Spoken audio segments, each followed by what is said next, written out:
दिल्ली के राज सिंहासन पर बैठने वाले चौहान राजवंश के अंतिम शासक पृथ्वीराज चौहान का जन्म वर्ष 1168 में अजमेर के राजा सोमेश्वर चौहान के यहाँ एक पुत्र के रूप में हुआ था। पृथ्वीराज चौहान एक प्रतिभाशाली बालक थे जो सैन्य कौशल सीखने में बहुत ही निपुण थे। पृथ्वीराज चौहान में आवाज के आधार पर निशाना लगाने की कुशलता थी। जब वर्ष 1179 में पृथ्वीराज के पिता की एक युद्ध में मृत्यु हो गई थी, तब पृथ्वीराज ने 13 वर्ष की उम्र में अजमेर के राजगढ़ की गद्दी को संभाला था। पृथ्वीराज के दादा अंगम दिल्ली के शासक थे। उन्होंने पृथ्वीराज चौहान के साहस और बहादुरी के बारे में सुनने के बाद उन्हें दिल्ली के सिंहासन का उत्तराधिकारी घोषित कर दिया था। पृथ्वीराज ने एक बार बिना किसी हथियार के अकेले ही एक शेर को मार डाला था।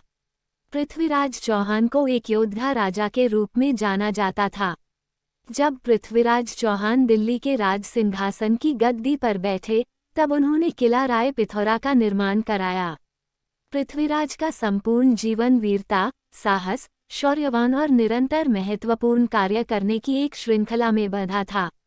जब पृथ्वीराज चौहान केवल 13 वर्ष के थे, तब उन्होंने गुजरात के पराक्रमी शासक भीमदेव को पराजित किया था।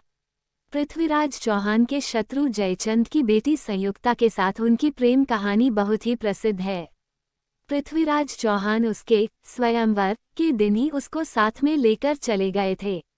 पृथ्वीराज चौहान जिस समय अपने साम्राज्य का विस्तार कर रहे थे, उस समय वर्ष 1191 में मोहम्मद गोरी ने भारत पर आक्रमण कर दिया था और तराइन के पहले युद्ध में गोरी पराजित हो गया था। मोहम्मद गोरी की पराजित होने वाली सेना पर हमला करने के लिए कहा गया, लेकिन पृथ्वीराज चौहान ने असली राजपूत परंपरा का पालन करने के लिए ऐसा करने से इनकार कर दिया, क्योंकि पीठ पीछे हमला करना निष्पक्ष युद्ध नियमों के अनुरूप नहीं था। परिणामस्वरूप मोहम्मद गोरी ने फिर से भारत पर आक्रमण किया और तराइन के द्वितीय युद्ध में पृथ्वीराज चौहान को पराजित करके बंदी बना लिया।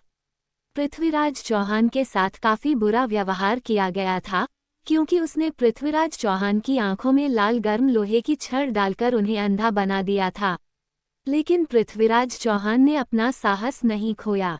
उन्होंने अपने दरबारी कवि और मित्र चंदबरदाई की सहायता से शब्दभेदी बाण के जरिए मोहम्मद गोरी को मारने की योजना बनाई।